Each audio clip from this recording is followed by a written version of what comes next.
Comment composer ces clichés en photographie? Pas facile, hein. S'il y a bien un sujet qui questionne tous les photographes, mais alors tous les photographes sans exception, c'est bien la composition. Et ce sujet est particulièrement complexe parce que, à mon sens, il s'agit plutôt d'un puissant fond plutôt que d'un sujet fini et clairement défini. Toute personne qui débute la photographie a forcément entendu parler de la composition. C'est un des éléments peut-être parmi les plus importants. Et souvent on dit qu'une belle photo, c'est une photo bien composée. Mais alors qu'est-ce qu'une photo bien composée? Je vous laisse y réfléchir, vous avez 4 heures. Plus largement, il est essentiel de comprendre que la composition fait partie des éléments de base d'une photographie réussie. Pourquoi? Tout simplement parce que la composition est un petit peu comme une grille de lecture qui nous permet de rendre une photo lisible et non pas une photo qui serait plutôt fouillie. Plus largement, la composition est très importante parce que elle permet d'afficher notre regard, en tout cas de transmettre notre regard à travers une photographie auprès de notre public. Et plus largement, on peut dire que avec le temps, nos choix de composition vont refléter aussi plus largement notre œil, notre signature en tant que photographe. Et quand on débute la photo, à composer, c'est pas forcément le plus évident, et pour cause, parce que le choix de facilité, et on est tous passés par là, moi le premier, bien sûr, c'est de centrer ces éléments, en tout cas ces sujets sur une photographie. Mais bon, on va pas se mentir, c'est pas foufou quand même, hein. Donc parmi tous les sujets qui sont évoqués en photographie, la composition est peut-être le sujet le plus abordé, c'est aussi le plus large, peut-être pour moi le moins objectif, hein, forcément, et donc il existe une multitude de tutos YouTube, de livres, de tout ce que vous voulez là-dessus, des articles web, etc. Enfin bref, et vous avez peut-être lu un peu tout et son contraire, et c'est un sujet tellement vaste et tellement subjectif qu'on pourrait en parler pendant des heures et des heures et des heures, mais vous allez voir qu'on va essayer de condenser tout ça dans cette vidéo et on va partir d'un principe fondamental, c'est qu'il n'y a pas, à mon sens, de vérité là-dessus. Il n'y a pas des théories purement objectives et toutes prêtes à vous donner autour de la composition, donc on va essayer d'expliquer un petit peu tout cela. Et aussi, je tiens à dire que je ne serai pas un gourou qui viendra vous dire ce que vous devez faire en termes de composition. Bref, après vos recherches, vous avez peut-être forcément entendu parler de certaines règles de composition. La plus célèbre, c'est sans doute la règle des tiers. Vous avez peut-être aussi entendu parler, par exemple, du nombre d'or. Et là, vous voyez ma tête quand je dis ça. Enfin bref, vous avez l'impression qu'en gros, il faut prévoir un petit peu l'homme de Vitruve de Léonard de Vinci, cette idée des proportions parfaites. Mais vous allez voir, le but de cette vidéo sera vraiment de venir prendre du recul sur tout ça et de vous dire, attention, il faut pas se prendre la tête non plus que ça autour de la composition. Voilà, on va venir un petit peu se décomplexer, on va dire. Et donc pour vous apporter quand même, parce que c'est le but de cette vidéo, des éléments autour de la composition, cette vidéo elle va se diviser en 2 temps. La première partie, je vais essayer de vous donner des conseils, des astuces qui vont vous permettre de plus facilement en fait apprendre à composer vos images, surtout si vous débutez, parce qu'il y a des astuces pour ça. Cependant, ne vous attendez pas à ce que je vous donne un livre, un manuel d'exploitation complet, précis, etc. Non, parce qu'il n'y a pas une composition donnée pour une situation donnée, et heureusement parce que sinon on ferait tous les mêmes photos. La simple et bonne raison, c'est que la composition est avant tout une question de regard, et donc il va falloir apprendre à forger, en tout cas à venir un petit peu affûter votre œil pour arriver à obtenir vos compositions. Et donc ça m'amènera à la deuxième partie de cette vidéo où là on passera derrière l'ordi et là le but c'est de vous montrer un petit peu moi mon regard à travers mes photos, et tout simplement je vais vous montrer des clichés. Ce que j'ai fait, c'est que j'ai essayé de vous apporter une analyse dessus. Alors attention, le but, c'est pas faire un truc où on va pas faire l'autosatisfaction, hein, c'est pas du tout le but. C'est plutôt tout simplement de vous expliquer, moi, comment je construis mes images, quelles sont les différentes compositions que je peux apporter. Je fais surtout de la photographie de paysage, donc forcément, il y aura le gros des clichés qui seront vraiment sur la photo de paysage. Donc je vous expliquerai comment j'ai construit ces images, et également, je vous expliquerai derrière aussi comment je les ai construits au moment où je les ai construits par rapport à mon environnement, par rapport à mon matériel, etc., etc. Et de vous expliquer tout simplement quelle réflexion j'ai eu derrière et surtout comment j'ai regardé à un moment donné l'environnement qui m'entourait à ce moment-là, parce que pour moi c'est ça le plus important en composition, c'est apprendre à regarder autour de soi. Allez, c'est parti, et puis commençons par la première partie avec quelques astuces pour composer ces photos. Alors la première chose, et je vais peut-être en décevoir certains, mais pour composer ces photos, il n'y a pas de baguette magique, il n'y a pas de recette magique. La première chose que je pourrais vous conseiller, surtout si vous débutez, c'est tout simplement d'apprendre à affûter votre regard. Une photographie, c'est quoi? C'est un instant figé dans le temps, c'est un fragment de paysage qui est immortalisé à l'intérieur d'un cadre, d'une plage focale, d'un appareil photo, etc., etc. Donc ce qu'il faut, c'est tout simplement apprendre à regarder, apprendre à observer. Et pour cela, ça demande des années et des années et des années de la pratique, de la pratique. Je pense que tous les photographes expérimentés qui regarderont cette vidéo se diront, en tout cas feront le même constat que moi. Le problème après, c'est quand vous avez le virus de la photo, c'est que même quand vous n'avez pas d'appareil photo, en fait, vous avez des compositions partout. Et vous imaginez des compositions partout. C'est assez jouissif, mais c'est en même temps frustrant quand vous n'avez pas votre appareil photo avec vous. Réfléchissez à vous dire, par exemple, cet objet, cet élément, comment est-ce que je pourrais le mettre en cadre si j'avais mon appareil photo? Et c'est comme ça, progressivement aussi, que l'on avance. Et puis forcément, après, on a notre appareil photo en main, et l'idée maintenant, ça va être de venir composer ces clichés. La particularité de la composition, c'est de mettre donc une partie d'un paysage, parce que tout ce que l'on voit, et en termes de définition du paysage, le paysage est ni plus ni moins que ce que notre œil voit. Et donc, il faut mettre un fragment de ce paysage à l'intérieur d'un cadre défini, qui est celui que l'on voit à travers notre viseur ou notre écran. Pour cela, il faut définir ce que l'on veut photographier et ce que l'on ne veut pas photographier. Donc, qu'est-ce qui est dedans, qu'est-ce qui est dehors? C'est là où on doit faire des choix. Alors après, c'est là où vous choisissez la focale, c'est là où vous choisissez vraiment absolument tout. Et surtout, le plus important, c'est de bien définir tout ça et derrière de bien faire attention aussi si on veut quelque chose à ne pas, par exemple, couper. Ça, c'est une erreur qu'on fait souvent en photo et moi, quand je regarde des photos parfois vraiment anciennes, quand je débutais la photographie, je me rends compte, par exemple, que parfois, vous faites un portrait et puis vous avez la personne, vous avez coupé tout simplement le bord, vous n'avez pas fait attention. Vous avez un paysage, vous avez coupé aussi légèrement quelque chose. Bref, ce qui est très frustrant, c'est comme ça de mal cadrer et ça c'est avant tout la base de la composition, c'est de bien choisir donc ce qu'on veut mettre et ce qu'on ne veut pas mettre. L'astuce c'est quoi? Tout simplement, et là je vais prendre la photographie de paysage comme un exemple, c'est comme pour l'architecture, c'est un type de photo où souvent on essaie de composer au cordeau nos images, c'est-à-dire qu'on ne veut que rien, mais absolument rien ne dépasse et que tout ce qui est dans le cadre soit choisi. Pour cela, il n'y a pas de secret. Qu'est-ce qu'on utilise? Un trépied. Et c'est pour ça que j'en parle très souvent du trépied, parce que le trépied va nous permettre de mettre notre appareil photo vraiment sur une situation stable, alors que quand ne serait-ce on est à main levée, alors si vous êtes dans le viseur c'est pire, tout simplement quand vous visez, c'est assez difficile, surtout quand on n'a pas l'expérience, d'aller regarder avant de déclencher ce qu'il y a dans les angles et savoir surtout si tout est bien dans le viseur. Le trépied au moins, vous êtes posé, l'appareil ne bouge pas, vous avez juste à ajuster au millimètre votre cadre et c'est fini. Voilà, ça c'est une petite astuce. Par exemple, si vous voulez vraiment faire un cadrage extrêmement propre, le trépied sera votre meilleur ami.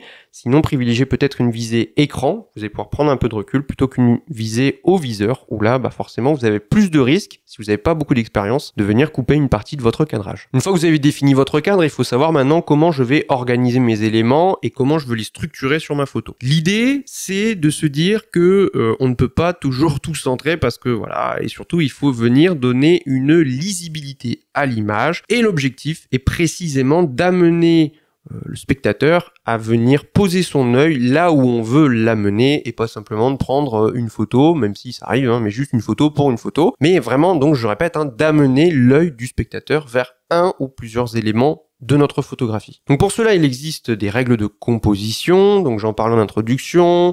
La plus célèbre, c'est la fameuse règle des tiers qui est très utile, même si on verra, il faut pas toujours partir de ça, mais en tout cas, c'est toujours très utile pour structurer, ça donne des bonnes proportions. Petite astuce, c'est basique, mais je vous conseille vivement de le faire, sur les appareils photo et même sur les smartphones, vous avez la possibilité, dans les menus, d'activer des grilles de composition directement, en fait, sur votre écran.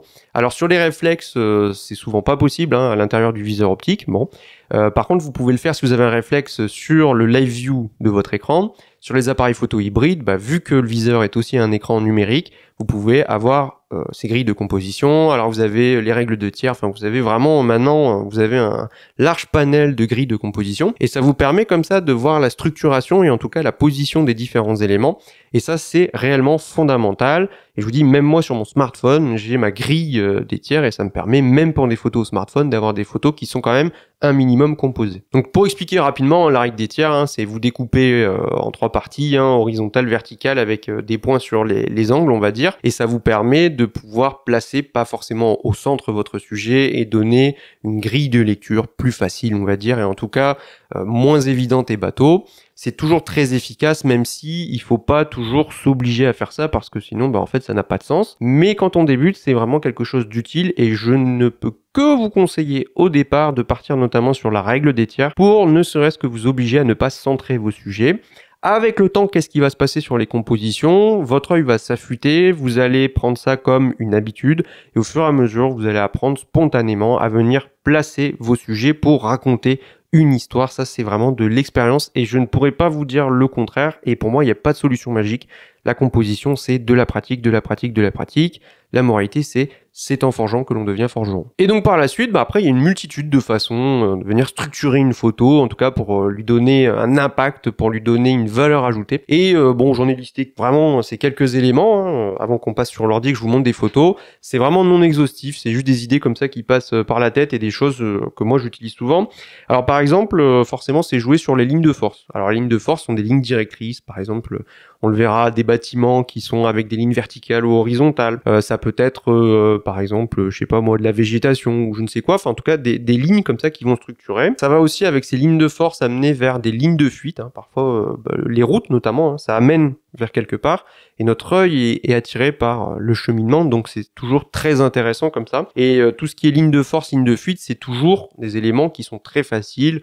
Vous mettez ça sur un tiers ou quoi, enfin, c'est assez basique, mais toujours très efficace. Aussi, tout ce qui touche à la symétrie. Alors la symétrie, moi j'adore ça, c'est un truc, j'adore le faire. Et notamment, ce qui est très facile sur la symétrie aussi, c'est le fameux effet miroir. Alors là, c'est très bien quand il y a des surfaces réfléchissantes, une vitrine, un miroir. Et bien sûr, tout ce qui est lac, flac, etc. Et ça, c'est toujours très très efficace, on en reparlera après. Alors ça, c'est un truc, c'est impossible de s'en lasser. Enfin, moi, j'adore ça. Également, alors ça pour moi, c'est un peu la solution de facilité. Quand on débute, on a tendance un peu à en abuser, c'est jouer sur la profondeur de champ. Alors ça, c'est facile, c'est-à-dire vous faites du bokeh, du flou, d'avant-plan, d'arrière-plan, votre sujet, en fait, il est net et tout ce qui est autour est flou.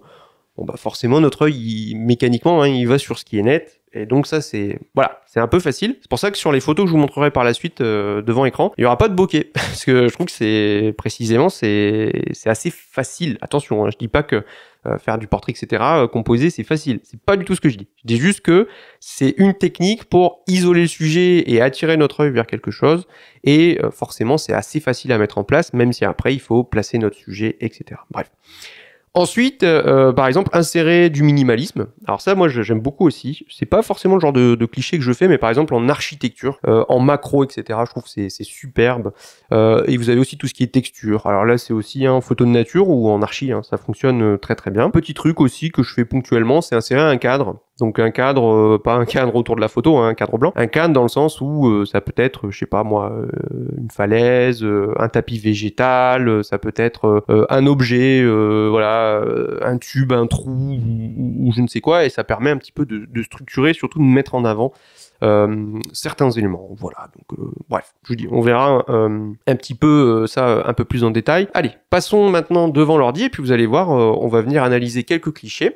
Et puis j'espère que cette analyse vous permettra de vous aider et de pouvoir peut-être éventuellement réfléchir, vous, à de futures compositions. Bien, donc nous voici à présent devant l'ordinateur. Alors je m'excuse à nouveau cette semaine s'il y a du bruit, il y a toujours les travaux, donc si vous entendez un bruit de perceuse, voilà, j'entends un bruit de perceuse, moi je sais pas si vous l'entendez avec le micro, mais voilà. Alors, donc on est devant l'ordi et ce que je vous propose, donc j'ai tout un lot de clichés, puis ces clichés on va les regarder et puis à chaque fois, donc je vais vous expliquer un petit peu.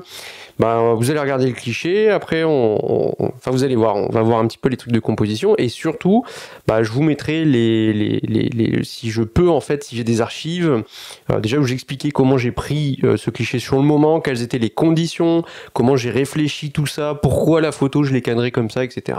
Et puis je vous donnerai quelques petits éléments d'analyse et de structuration et puis à la fin, on fera un petit bilan. Allez, c'est parti.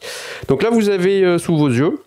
En fait, une photo, on va commencer par quelque chose d'assez simple, donc en Norvège, aux îles Lofoten. Et cette photo, alors, pour ceux qui regardent déjà les vidéos ici, vous les avez déjà, cette photo, vous l'avez déjà vue. Et voilà, c'est une photo qui est assez simple.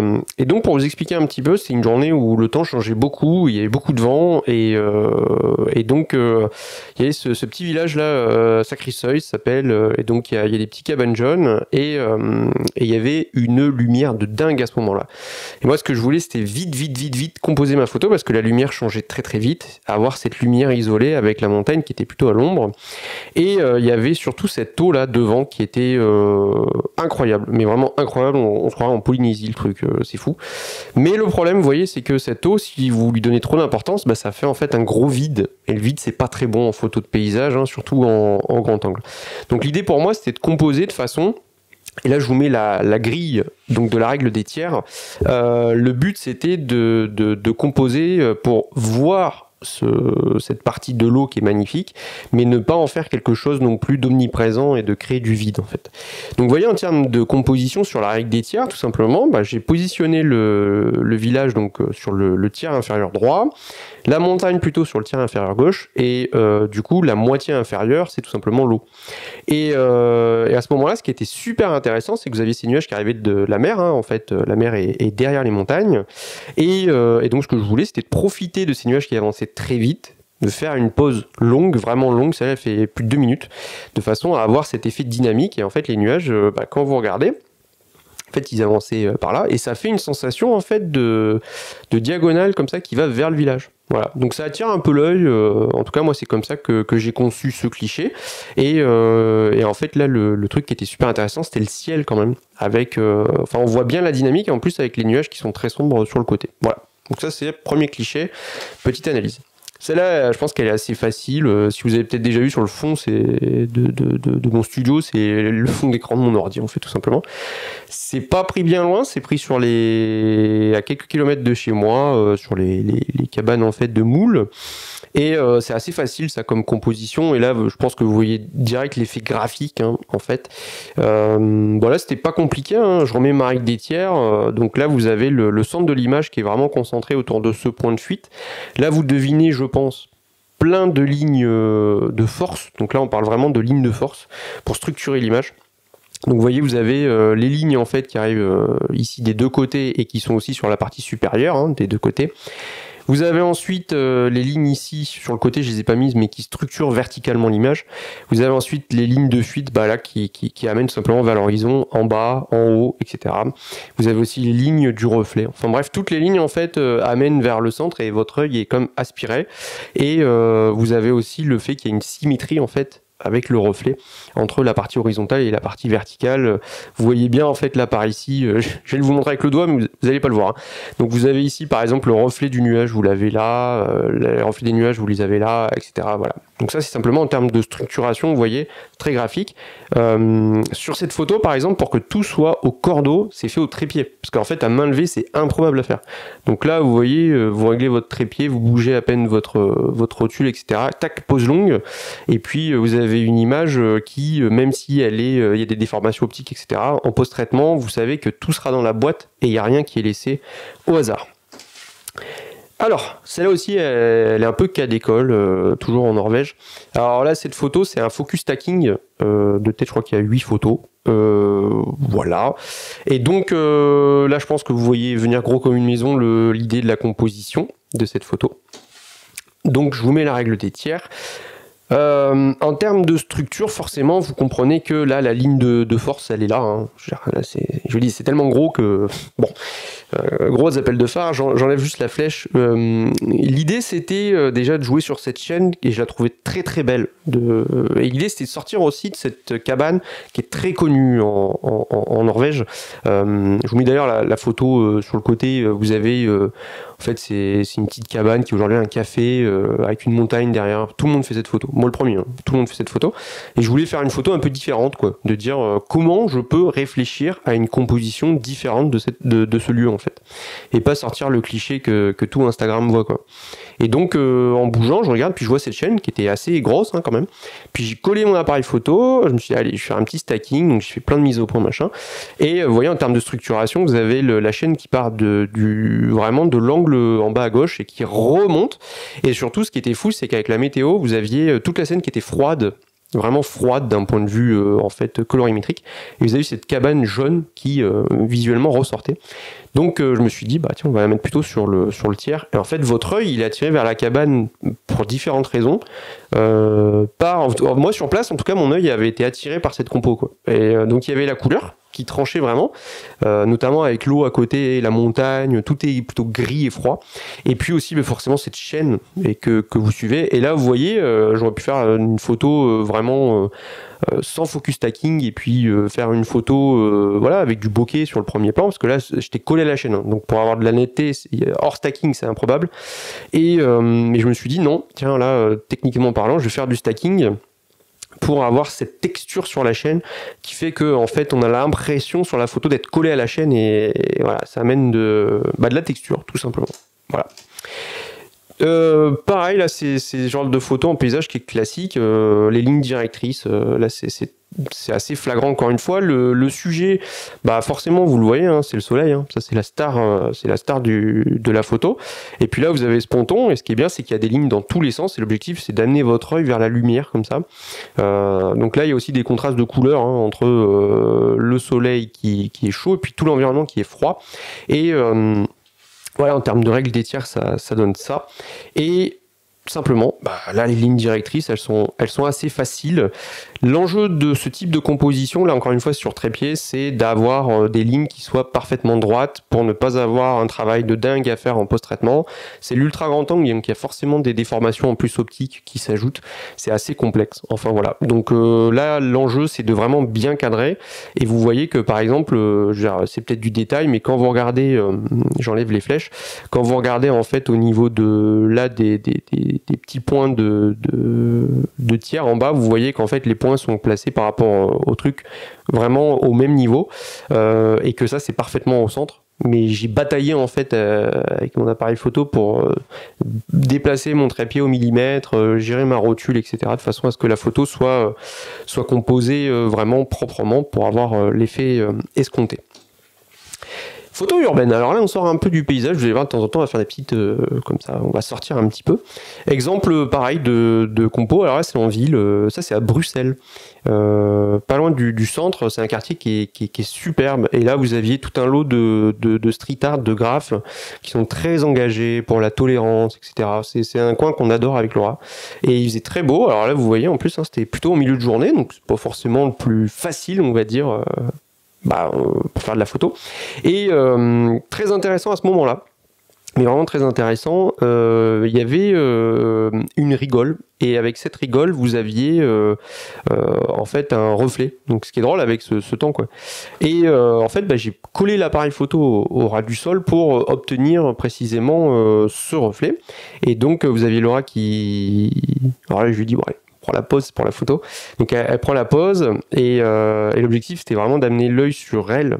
Et pour ça, il y a plusieurs moyens. Donc si je mets ma règle des tiers, là vous voyez, c'est plutôt donc sur vraiment le tiers droit. Et en fait, vous avez des lignes dans tous les sens. Et les lignes convergent vers elle en fait. C'est ça qui est drôle. Donc le sujet c'est elle et son reflet. Donc elle est en double. Et puis après, vous avez des lignes partout. Donc vous voyez, vous avez le bâtiment là, vous avez la ligne qui amène vers elle. Vous avez cette ligne là qui amène vers elle. La ligne ici qui amène vers elle. La ligne là aussi vers elle. Là vers elle. Au niveau d'ici, c'est pareil. Enfin voilà, vous avez aussi les contrastes de couleurs, contrastes d'ombre. Et voilà. Donc là aussi, l'idée, c'était pas, j'aurais pu me mettre dans un axe de façon à l'avoir au centre, etc. Mais non. Le but c'est d'amener une forme de complexité et puis vous voyez avec les reflets, enfin voilà, ça amène une structuration quand même visuelle du cliché. Là aussi très graphique, ça c'est à Lisbonne au Portugal, sur le toit du musée, je sais plus quoi, c'est du côté de Belém, enfin bref c'est un quartier qui est extraordinaire à visiter, puis pour les photographes c'est un peu Disneyland hein, là-bas aussi, et puis vous aviez cet endroit et il faisait très très beau, il était un bon 10-11 heures du matin, pourtant la lumière, vous dites ouais c'est dur, et puis là vous avez forcément, vous voyez la composition, alors si je mets la règle des tiers à nouveau, vous voyez la structuration, là sur la photo, l'idée c'était de faire un tiers du ciel bleu et 2 tiers en bas, avec forcément, là vous le voyez, hein, vous avez donc Laura qui est le sujet, qui est en rouge en plus, avec sa robe rouge, qui du coup ressort et contraste, parce que c'est la seule couleur rouge par rapport au bleu, donc là c'est le contraste toujours, c'est avec couleur chaude, couleur froide, et puis après les lignes hein, en fait, et l'objectif c'était de mettre un tiers en bas. Bon, et au fur et à mesure, vous voyez sur le milieu que ça se resserre, ça se resserre, ça se resserre. Vous sentez une pression en fait, visuelle, et puis vous arrivez sur votre sujet. Et il y a un peu toutes les lignes, même sur le côté. Enfin, votre œil, hop, il atterrit dessus assez facilement en fait. Voilà, si je remets la photo au départ, votre œil, il est forcément attiré par la silhouette, qui pourtant est toute petite. C'est ça qui est super drôle. Mais voilà, c'est le subterfuge en fait de la composition. En photographie. Autre exemple, alors noir et blanc, je ne fais jamais de noir et blanc, je tiens à le dire, hein. Donc celle-là, elle est rare. Ça, c'est moins exotique, c'est à Notre-Dame de Lorette, dans les Hauts-de-France. Plus grande nécropole nationale de la Première Guerre mondiale, pardon. Et là, je suis à l'entrée de ce qu'on appelle l'anneau de la mémoire. Donc c'est de tête, c'est plus de 300 000 soldats qui sont... Enfin, c'est un endroit, c'est fou. Vous y allez, vous avez les frissons en fait. Et en fait, vous avez ici la nécropole, la basilique en fait, qui est juste ici. Et c'était un matin, il faisait un temps, mais vraiment mauvais, enfin, le truc improbable. Et cette compo, elle est un peu connue dans le coin. Je suis vraiment loin d'être le premier photographe à l'avoir fait. Hein. Je veux dire, là-dessus, alors là, je plaide coupable. Hein. Mais vous voyez, cette compo, elle est super connue, mais elle est tellement efficace, je trouve, et super graphique. Et surtout, moi, je me suis dit, tiens, je vais la faire en noir et blanc et jouer vraiment sur les contrastes. Parce que, voilà, je mets ma règle des tiers. Donc là, vous voyez le truc, hein, sur le tiers supérieur droit. Donc là, c'est une règle des tiers pure et dure. Je suis pas allé... là, c'est vraiment cas d'école. Vous avez la basilique qui est vraiment sur ce tiers-là. Et après, là, c'est du noir et blanc, donc c'est surtout aussi une affaire de contraste et de lumière. Donc vous avez votre sujet votre œil est attiré vers là, forcément. C'est le truc de la partie qui est claire. Et puis après, au-delà du contraste de lumière, vous avez les perspectives différentes qui vous amènent, qui vous amènent tout simplement. Là, je vous fais pas de dessin. Hein, vous avez le mur ici qui vous y amène. Vous avez la ligne là. Vous avez cette ligne là. Vous avez cette ligne là, etc. Et vous avez la barrière en haut qui vraiment bloque. Et voilà. Donc ça, c'est un truc assez facile, mais vous voyez, plutôt que de le mettre au centre, etc. Là, c'est plus structuré, on va dire. C'est plus structuré. Photo que j'ai déjà mis sur la vidéo sur Fuji à New York. Et cette photo, typiquement, c'est une question de compo qui est super intéressante parce que là, ce que je voulais vous dire, c'est que vous pouvez aussi très bien composer vos photos en se disant que vous allez ensuite les recadrer. Là, c'était typiquement l'exemple. Cette photo, elle a été prise verticalement. Et moi, ensuite, je me suis dit, en post-traitement, je vais la recadrer pour avoir un truc super graphique parce que ça, c'est de l'archi, quoi. Et là, vous avez forcément... donc, je vous mets la règle des tiers. Et vous voyez en fait que la photo est coupée en deux. Et vous avez ce côté un peu froid, très, très métallique, très urbain, etc. Et là, vous avez ensuite... ça fait un peu comme un quadrillage, pas quadrillage. Je m'explique. Vous avez, par exemple, en fait, des lignes. Vous voyez qu'au global, moi, quand je regarde cette photo, je vois surtout des lignes verticales. C'est-à-dire qu'en fait, ça fait un peu comme vous voyez des lignes et qui en plus sont un peu grasses, c'est-à-dire elles sont assez épaisses. Donc là vous voyez toutes les lignes là des fenêtres, c'est vertical, ça amène vers le bas. Et vous avez les lignes ici de ce bâtiment qui vont vers le bas. Voilà. Donc ça amène une structuration. Et puis vous avez aussi, quand vous regardez un peu plus en détail, vous avez des lignes qui forment un quadrillage parce que c'est des lignes à l'inverse horizontales. Donc vous les avez là, tout le long, tac, tac, tac, tac, et vous avez leur reflet en plus sur le bâtiment. Et donc voilà. Alors là, je vous dis, je vais chercher... c'est l'analyse. Hein. Quotidien, je regarde cette photo, je me dis pas « Oh, les lignes !» Non, là, c'est vraiment en y réfléchissant. Là. Mais sur le moment, moi, ce qui me plaisait quand j'étais derrière mon appareil photo, c'était précisément le fait qu'il y avait ce jeu de texture là que je trouvais dingue, mais vraiment dingue ici sur ce bâtiment. Le truc, vous avez l'impression que c'est un coussin que vous pouvez appuyer dessus, quoi. Et puis, vous aviez ce contraste-là avec ce bâtiment. Et là, je m'étais dit, j'aimerais bien avoir un truc comme ça, moite-moite, avec ces lignes très fortes. Voilà. Ça, sur le moment, c'est ce que moi j'ai vu quand j'ai été au sol. Photo, on revient plutôt sur du paysage, donc toujours en Norvège. Alors là, les conditions étaient franchement mauvaises. Alors quand je vous dis mauvaises,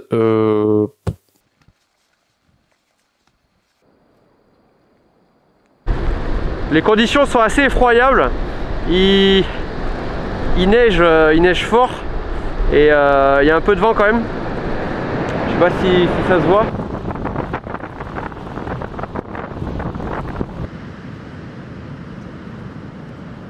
Ça a été épique. Hein. Kvalvika Beach, c'est une plage il y a un peu de monde en été, mais ça reste bon. Voilà. Et là en hiver, en fait, on était tout seul, c'est-à-dire qu'on a rencontré 0 personne sur la journée. Raquettes pour y aller, tempête de neige, très très grosse rafale de vent.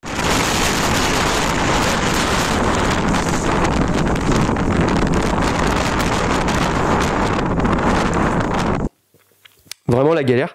Et sur place, ça a été assez complexe de faire des photos. Donc là, il a fallu se mouiller les pieds avec une eau vraiment très froide. Oh là, c'est beau ça.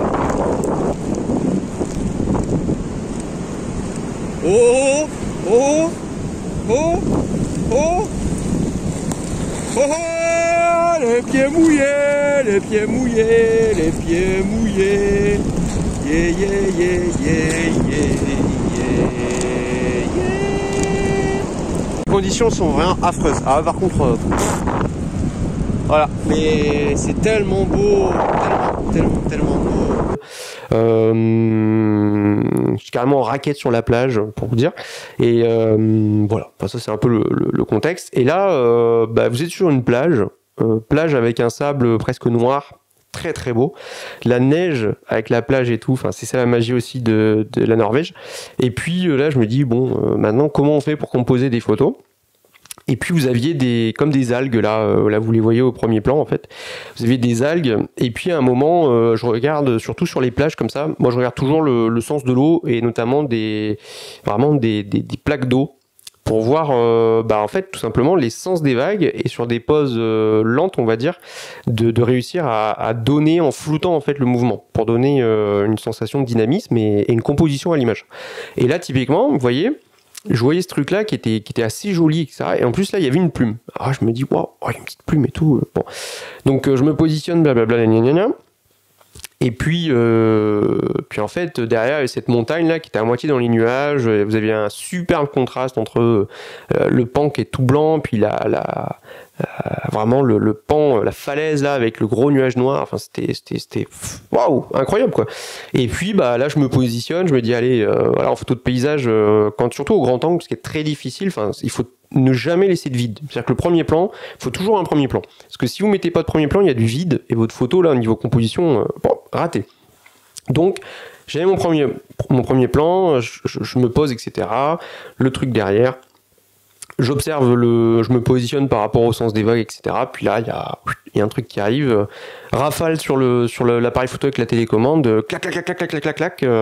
Enfin, clac, clac, clac, clac. Plutôt, clac, clac, clac. Pourquoi? Parce que la photo, il doit y avoir quoi? Il doit y avoir une seconde de pause, un truc dans le genre. Enfin, j'ai plus les chiffres en tête. Hein. Et donc là, vous voyez, en fait, en termes de structuration, vous avez la moitié inférieure, c'est le premier plan. Vous avez ensuite le centre, c'est un peu vraiment l'eau. Et puis vous avez la partie supérieure, le tiers supérieur, c'est la falaise, en fait. Et là, le sujet central, ce sont mes genres d'algues, là, avec ma plume.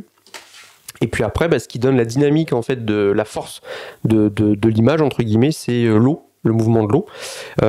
Et surtout là, vous vous dites, vous voyez, puis de toute façon, après, moi, j'ai fini les pieds trempés, puis ça, c'est parti sur moi, en fait, tout simplement. Mais vous, là, sur la photo, vous dites, voilà, c'est les derniers instants de vie de ce truc à cet endroit-là, etc. Alors que la montagne, elle bougera pas. Voilà. Bref. Ça, c'est un peu le truc. Donc, j'ai eu les pieds bien mouillés, j'ai eu une sensation d'humidité. Alors, même si les chaussures sont étanches et tout, là, l'eau, elle est froide, en fait. Donc, c'est la sensation d'humidité, mais plus dans le sens... c'est le froid, en fait, qui vous attaque. Donc, c'est moins drôle. Bref, photo suivante. Alors là, dans les Pyrénées. Lac de Gob, moment où la météo a complètement changé, on passe du beau temps à d'un coup la brise de vallée là qui arrive et paf, vous avez de la brume d'un coup. Et donc là, je déconne pas quand je dis ça. Là, pour faire cette photo, l'eau est vraiment, c'est translucide, c'est transparent, c'est fou. Et je dis à Laura, je lui dis bon, je vais aller dans l'eau parce que il y a des souches et ceux qui me connaissent savent que j'ai une passion souche, voilà. Et donc je vois ces souches et je me dis bon, il me faut quelque chose. Et à ce moment-là, truc super drôle, c'est que en fait, donc j'ai un pantalon avec le bas qui s'enlève.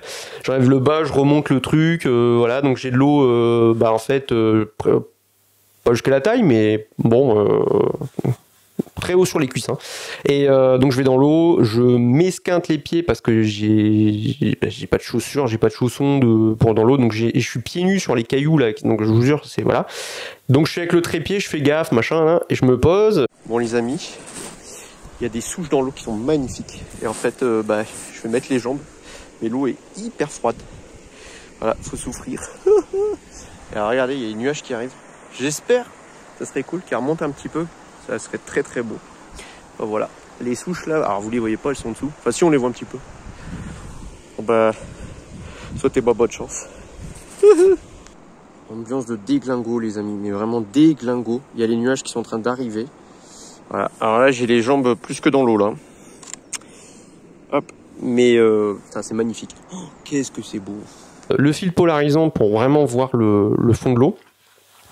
Et puis là, Laura va se positionner ici, là, sur la petite avancée. Et puis, en termes de structuration, ça donne ça. Donc là, vous voyez le premier plan, etc. Par rapport à la règle des tiers, machin, truc bidule. Et donc là, l'idée est la suivante. C'est que déjà, vous avez un contraste, en fait, sur l'image entre la partie inférieure qui est plutôt verte, toujours dans les tons froids, hein, plutôt verte, et la partie supérieure qui est plutôt bleue. Donc là, vous avez déjà un contraste de couleur qui, visuellement, a été déjà là, quand même, à l'œil. Et après, vous avez en fait les lignes directrices ici des souches qui amènent littéralement vers Laura. Et après, vous avez aussi cet aspect lumineux. Vous devinez au loin la montagne, ça attire l'œil aussi. Voilà. Donc l'image, en fait, il y a deux images en une. C'est ça qui était fou à ce moment-là et surtout vis-à-vis de l'ambiance. Et qu'est-ce que je voulais vous dire de petite astuce sur vos photos. Ce qui est toujours très bien pour notamment en paysage, c'est d'incruster comme ça des humains pour apporter de l'humain, etc. Puis aussi pour souvent, quand vous mettez une personne, ça vous donne une échelle en fait. Et ça permet des fois de se rendre compte de la taille en fait d'un élément, d'une montagne, d'un arbre ou je ne sais quoi. Voilà. Donc ça c'est plutôt cool et ouais. Cette photo, je me suis bien mouillé pour pouvoir la faire. Celle-là, c'est pareil, c'est un petit cas d'école quand même. Voilà. Bon, je vais aller assez vite parce que je pense que vous voyez là où on veut venir. Hein. Je mets ma règle des tiers. Donc là, j'avais vraiment sur l'écran, hein, j'avais vraiment les poteaux là qui étaient sur les deux points. Là, c'est pareil. 2 tiers inférieurs, c'est l'eau avec les poteaux. Tiers supérieur, les buildings. Le soleil, hop, ça c'est vu pour que depuis cet endroit-là, le soleil il soit au bon endroit. La star, forcément, c'est le soleil. Alors, comme la photo, en termes de composition, c'est assez similaire à celle en Norvège là, avec le ponton. Et puis derrière, ensuite, vous avez, j'enlève, mais vous voyez la lumière qui est structurante en fait, là, qui fait un peu, voilà. Et donc votre œil est attiré. Forcément, vous avez ensuite toutes les lignes qui vous y amènent. Voilà, je veux dire, vous avez ici là les piquets, enfin les poteaux. Vous avez ces poteaux là, vous avez ces poteaux là. Enfin, tout vous amène. Ici, et donc vous avez plutôt une structure verticale de cette photo avec la verticalité des buildings, les lignes verticales ici des poteaux, etc. Voilà. Photo urbaine toujours à New York, et là aussi celle-là c'est juste pour vous expliquer sur le moment le truc en réfléchissant. Alors on était depuis la High Line, c'est une ancienne ligne de métro désaffectée, c'est super à New York. Si vous allez à New York, vraiment, faites la High Line à pied, c'est super. Et vous avez ce point de vue à un moment. C'est un point qui est assez connu. Bon. Et donc là, je me dis, bon, comment je vais faire une photo de cet endroit sans être dans une photo banale, en fait. Bon. Et donc, au départ, voilà, ça, c'est la compo dans mon appareil photo dans le viseur. Donc je me dis, voilà, alors en termes de structuration, ce que mon œil voit, c'est que c'est plutôt des lignes verticales. Là, clairement, je suis sur du vertical. Et je vous ai mis en pointillé ici, vous avez vraiment la verticalité partout. Alors, verticalité ici des immeubles, des buildings, façades, les lignes de la route, du passage pour piétons, tout est vertical. Bon. Et sur le vertical, tout est figé. C'est-à-dire que moi, ce que je voulais, c'était dire, bon, ben là, c'est figé. Donc, les bâtiments, ils bougent pas, building, ils bougent pas, panneaux, ils bougent pas. Les voitures qui sont sur cet axe-là, elles sont à l'arrêt.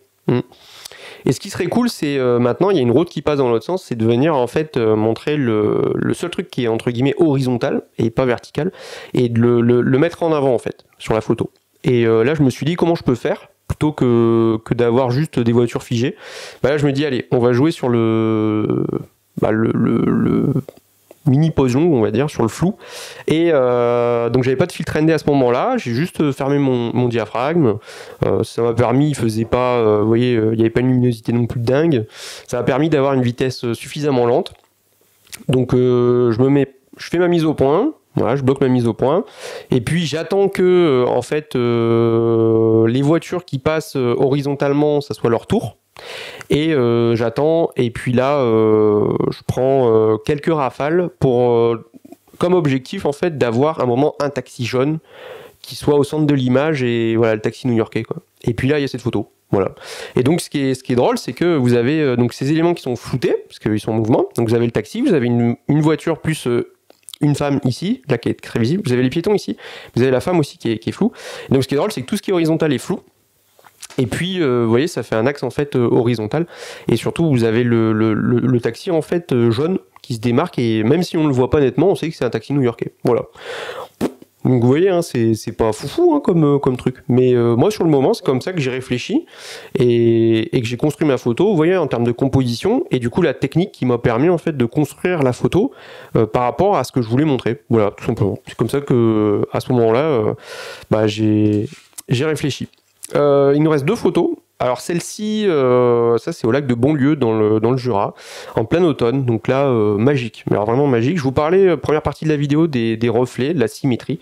Vous avez un exemple tout simple. Bah, cette photo elle est basique, hein. Alors là vous imaginez il y a du blanc, et donc là fin de journée, pas de vent, donc le vent se levait tout juste sur le fond du lac. Donc là j'avais quand même une jolie symétrie sur la première partie. Et puis bah là ce qui était superbe, c'est ces couleurs là très chaudes, voilà, et magiques. Donc voilà, donc vous avez la photo qui est coupée en 2, en termes de symétrie parfaite. Et puis bah en fait la lumière, voilà. Donc vous avez cette partie qui est très éclairée, cette partie qui est à l'ombre.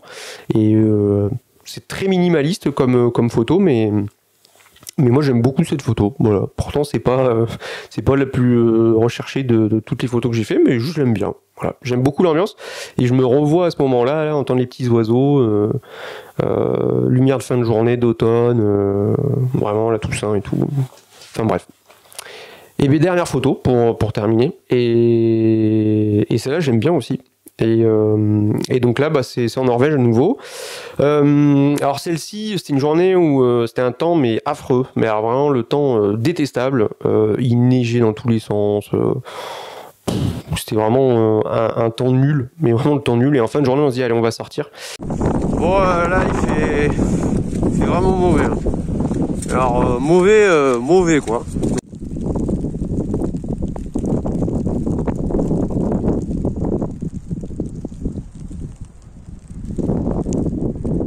Et donc là c'est un coin en fait au bout d'une jetée, etc. Il y a que dalle quoi, il y a juste des pêcheurs, des poissons qui sèchent, voilà. Et on arrive à un moment là au bord et vous avez Laura part faire des photos, je sais pas où. Moi je vois ce truc là, je vois cette barrière, une barrière rouge qui est en arc de cercle en fait. Oh, là je me dis ah là il y a un truc, là il y a un truc à faire.